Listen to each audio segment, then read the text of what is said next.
This is a Reconstruction radio production. Please visit garynorth.com/freebooks for a PDF download of this book and for many other great Christian books. Backward Christian Soldiers, an Action Manual for Christian Reconstruction by Gary North, copyright 1984, published by Institute for Christian Economics. Narrated by Alan Bailey. Chapter 15, Shepherds and Sheep.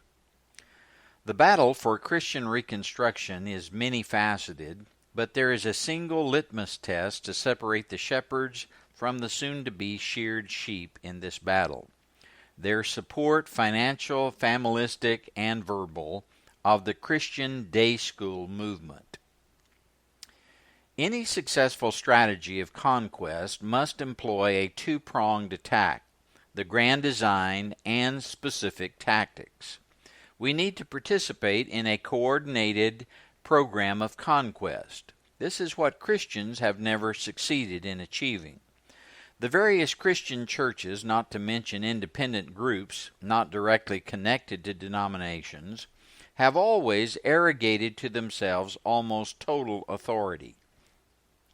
They have not been able to cooperate in the realm of first principles, nor in the area of strategy. They have thought they could go it alone. The result has been great fragmentation. This, however, is only part of the story.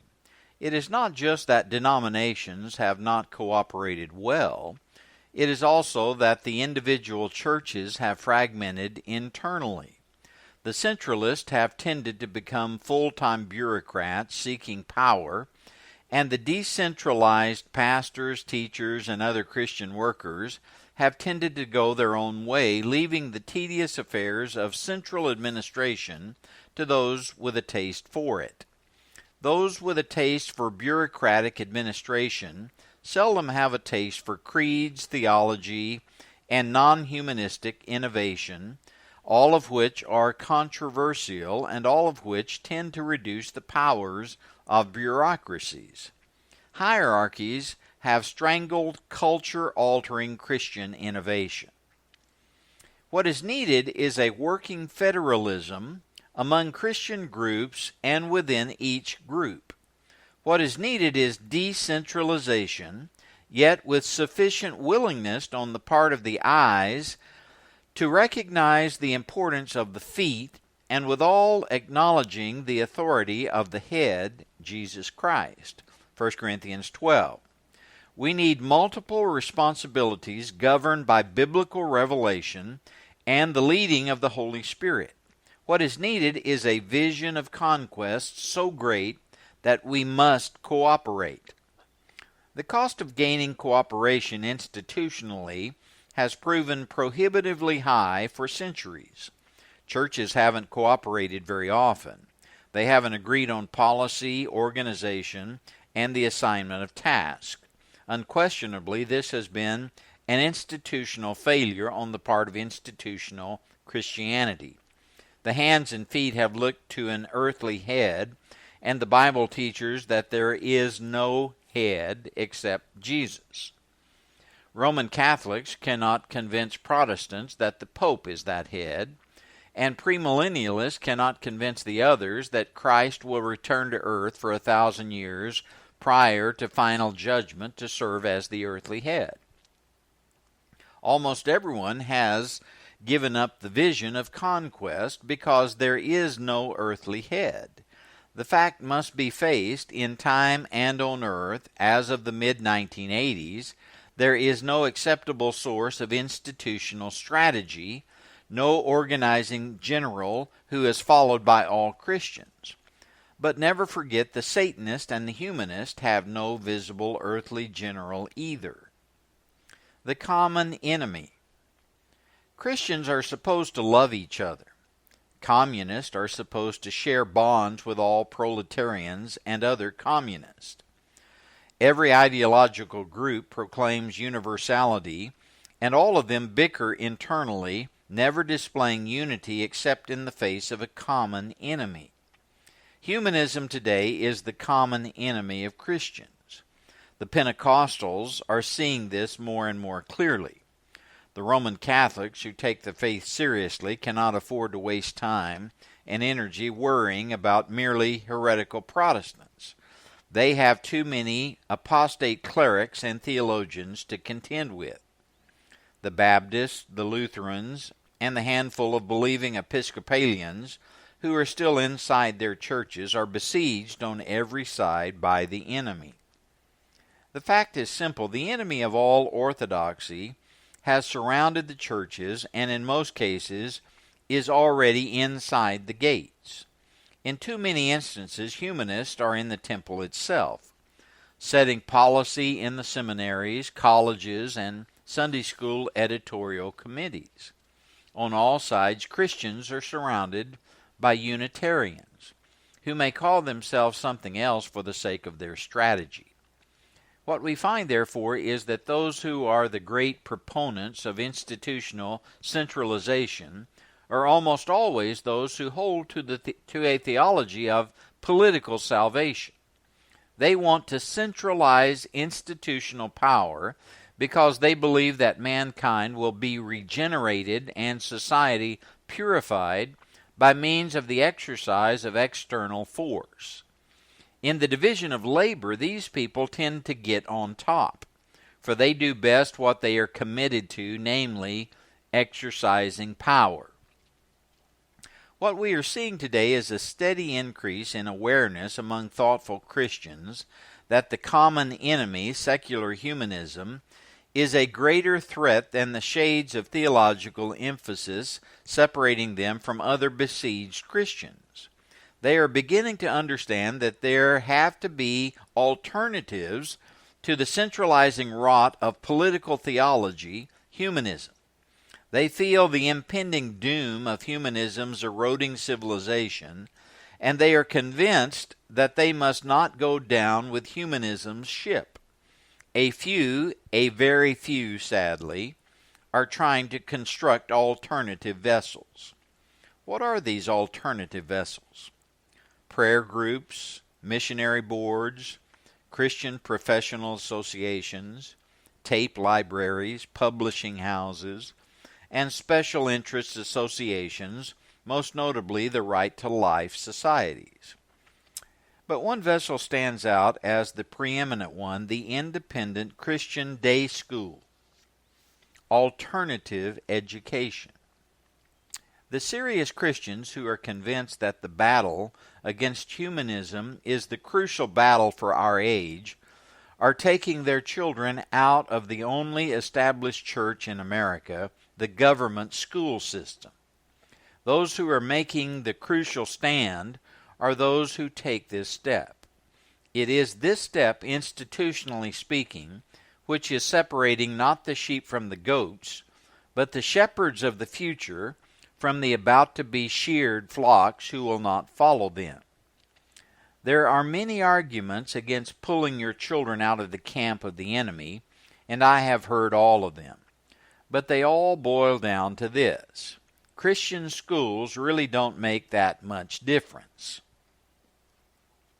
As far as the actual schools go today, it may be true that the secularization of the schools is considerable even when they are supposedly Christian. What do we expect? We require pastors to attend accredited colleges in order to be ordained. We require college teachers in Christian schools to attend statist secular universities in order to get their academic degrees. And we require our day school teachers to be certified by some humanist certified PhD holding instructor, or worse, a whole committee of them. We use cast-off state textbooks in the schools. And then we complain because the Christian schools really don't seem so very different from the government schools. One thing is wrong with this argument, at least. At the very least, we are financing our own schools, and with financing comes authority. Authority possessed is authority to be used. We can change our Christian schools. We cannot change the government schools, so there is no hope there. Protestants who wouldn't think of spending time and effort to convert Notre Dame University to Protestantism spend lots of time trying to mold a far more secular, government-financed public school system. It makes no sense. At least there is hope for Christian schools. We must labor where there is hope. Curricula. Here is where the fight must be made. Here is where our dollars must go. Here is where little is being done. The minds who produce the school curricula for the next generation of Christian youth will provide what has been missing for so long: an integrated program and intellectual strategy. But to meet a market, these materials must reflect the Christian contributions of many ecclesiastical traditions. We do not have enough potential buyers today to finance a narrow denominational type of curriculum. Not those of us, at least, who are in churches that did not long ago abdicate by allowing secular humanists to write the denominational school textbooks. The broad Christian tradition, which is our alternative to humanism, will provide much material for battling the common enemy.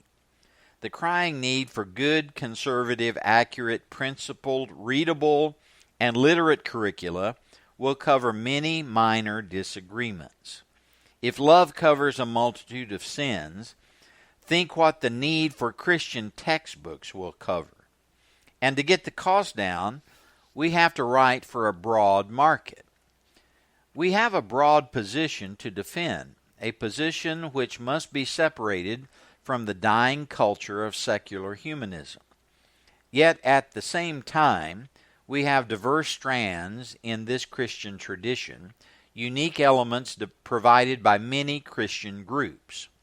We are offering a dying culture, a rival comprehensive culture, meaning a culture broad enough to conquer every nook and cranny on earth. No single ecclesiastical tradition can provide everything needed to replace the humanist system, which is disintegrating before our eyes. Let me read that again. No single ecclesiastical tradition can provide everything needed to replace the humanist system, which is disintegrating before our eyes.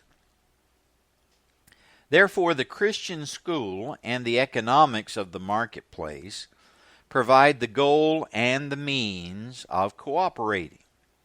Christians cannot afford to be too exclusive today. We simply don't have the funds to be hyper-exclusive. We also don't have the bodies. Like the chaplaincy, we have to put up with diverse ecclesiastical traditions precisely because we are at war. We expect to win, and we cannot ignore help where it is offered.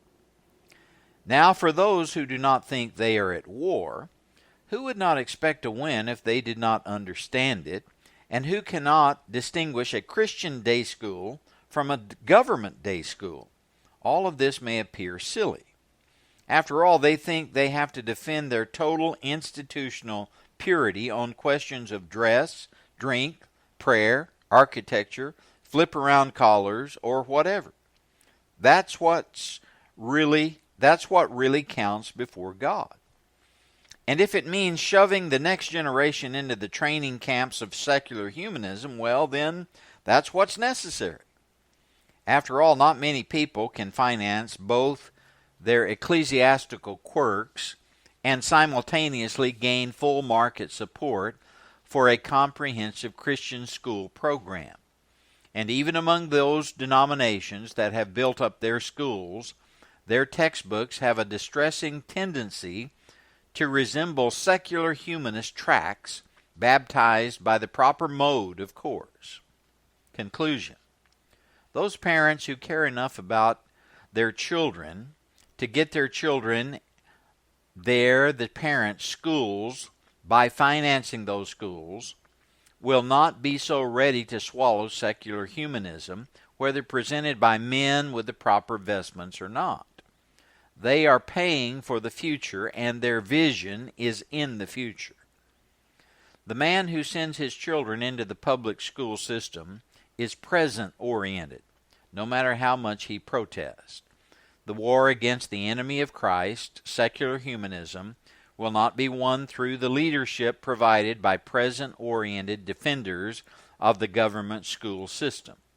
The battle for Christian reconstruction is many-faceted, but there is a single litmus test to separate the shepherds from the soon-to-be-sheared sheep in this battle: their support, financial, familistic, and verbal, of the Christian day school movement.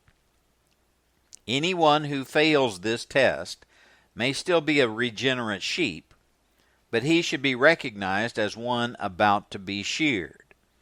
If you choose to lead men away from humanism's shearing, rather than following the flock into the shearing room, then start doing something to build up an independent Christian school, even if the headmaster wears funny collars or no collar at all. And if you can't put up with that, then start your own. But stay out of the camp of the soon-to-be-sheared. The Reconstructionist Radio Podcast Network brings to you a complete lineup of podcasts where you will hear practical and tactical theology. Our desire is not simply that you consume our shows, but that you also live out your faith in every area of life.